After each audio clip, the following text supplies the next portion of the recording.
Olá, hoje apresentaremos a definição e as formas fundamentais dos mercados de contratos derivativos. Faremos na aula de hoje uma introdução a esses mercados de contratos, mostrando vários exemplos. Mas o que são os contratos derivativos? Os contratos derivativos, são instrumentos que derivam do ativo que lhes dá origem. Por exemplo, um contrato futuro de soja depende do preço da soja no mercado à vista. Um contrato futuro de petróleo também depende desse preço do petróleo no mercado à vista. Teríamos também, além das mercadorias, ativos financeiros, contratos futuros de moeda, de índice de bolsa, de taxa de juros, de ações e etc. Veremos agora um depoimento sobre a definição dos contratos futuros. Derivativos são instrumentos que derivam de um outro ativo. Podem ser, por exemplo, contratos futuros de soja. Os contratos futuros de soja derivam da soja no físico. Podem ser também opções de Petrobras, que derivam do ativo Petrobras. No caso, a gente chama de físico também. Vemos no depoimento de Tito Guzmão a menção aos contratos futuros de soja e de ações de Petrobras, classificando esses contratos futuros como instrumentos derivativos. Mas são só esses instrumentos derivativos que existem? Não. Também temos como derivativos os contratos de opção, opção de compra, opção de venda, direito de comprar um ativo e direito de vender um ativo. Também depende do ativo que dá origem. Por exemplo, o direito de comprar dólar daqui a 30, 60 dias, ou o direito de vender dólar. Isso não esgota os instrumentos derivativos. Teremos ainda, além dos futuros das opções, os contratos de swaps e os contratos a termo. Também são classificados como instrumentos derivativos. Além disso, poderíamos falar nos derivativos de derivativos. São contratos de opções de swaps, contratos de opções sobre futuros e ainda contratos de opções sobre opções. Vejamos a importância e o crescimento do uso desses contratos derivativos. Esses contratos têm crescido muito, a partir da década de 80 até o momento atual. A importância dele está na sua função econômica. A função econômica dos derivativos é transferir riscos. Riscos de quem pode carregar esses riscos, aceitando riscos daqueles que não podem carregar os riscos. Por exemplo, poderíamos ter um exportador que sofre o risco de valorização do real em frente ao dólar, e o importador, que sofre o risco da desvalorização do real frente ao dólar. Então, esses agentes poderiam procurar um banco, cada um com seu risco sendo transferido para o banco. O banco compensaria o exportador, no caso da moeda sofrer valorização, e compensaria o importador, no caso da moeda sofrer desvalorização. Então, o banco, nessa sua função, não estaria comprando esses riscos. Por que o banco faria isso? Esse é um serviço que o banco presta, e, além disso, o banco tem vários clientes. Ele consegue distribuir esse risco com outros clientes que trabalham com ele.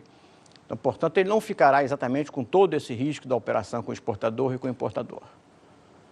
Mas seria possível uma operação direta entre exportador e importador? Sim. Vejamos como. Sem a participação do banco, o exportador pode combinar com o importador, fazer a compensação que mencionamos. Se a taxa de câmbio subir, o importador perde e ele ganharia uma compensação do exportador. E ao contrário, se a taxa de câmbio descer, houver uma valorização do real frente ao dólar, o importador poderia fazer essa compensação para o exportador. Não haveria, portanto, necessidade da intermediação do banco nessa operação. Isso é fácil acontecer? Não, é difícil acontecer. Por quê? É difícil encontrar o exportador e importador que tenham esses interesses bem casados. Daí a função do intermediário financeiro, que é o banco. Quem são os participantes dos contratos de mercados derivativos? Aí teríamos 4 participantes principais. São os hedgers, que procuram proteção, os especuladores, os arbitradores e os market makers. Vejamos quais são as diferenças entre um hedger e um especulador.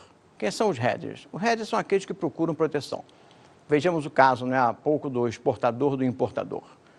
Eles poderiam procurar proteção contra mudanças cambiais. No caso do exportador, ele perde com a valorização e o importador com a desvalorização. Então, eles estariam com uma posição física, que se chama, para ser protegida por um instrumento derivativo. Isso pode ser feito com contratos futuros, com contratos de opções, com swaps ou com contratos a termo. Especulador, né? O que é um especulador? O especulador é aquele que assume riscos, né? Esse é o contraste dele com o hedger. O hedger procurou proteção, o especulador não, assume, né, que uma certa tendência vai, né, dominar o mercado e aposta nessa tendência. Por exemplo, a subida do índice da Bolsa. Se ele acha que a Bolsa, né, a Bovespa, vai subir bastante, ele pode comprar contratos futuros, comprar opções, né, e apostar nessa tendência. Na função, né, do especulador, é uma função nociva aos mercados? Não, não é. O especulador, quando procura comprar, né, a preço baixo e vender a preço alto, ele tende até a estabilizar os mercados. Tá? E ele, além disso, dá liquidez. O mercado tem mais um participante ativo. Tá? O terceiro, né, agente desse mercado é o arbitrador. O arbitrador é aquele que procura ganhar com imperfeições no mercado. Por exemplo, ele pode olhar a taxa de câmbio hoje no mercado à vista e a taxa de câmbio no contrato futuro. E achar que a taxa de câmbio no mercado à vista está barata em relação ao futuro, comprando a taxa de câmbio à vista e vendendo imediatamente um contrato futuro. Ou seja, ele procura distorções no mercado para ganhar em cima disso. Tá? E sua função também é importante, porque através dessa busca de distorções, ele consegue, né, empurrar o mercado para um determinado valor. Ou seja, essa arbitragem, esse ganho, né, puro, esse lucro que ele obtém, tende, né, a se desfazer rapidamente, porque todos os mercados estão à busca de um certo lucro. E, por fim, temos o market maker. Né? O market maker é aquele que dá liquidez ao mercado. Ele compra e vende ativos, derivativos, para poder dar liquidez ao mercado. Essa é a função dele. Vejamos agora as estruturas fundamentais dos instrumentos derivativos. Como podemos classificar esses instrumentos? Os contratos futuros, contratos a termo, os contratos de opções e contratos de swap são os instrumentos básicos. Mencionamos também há pouco que existem, né, misturas de contratos derivativos. Por exemplo, opções sobre swap, opções sobre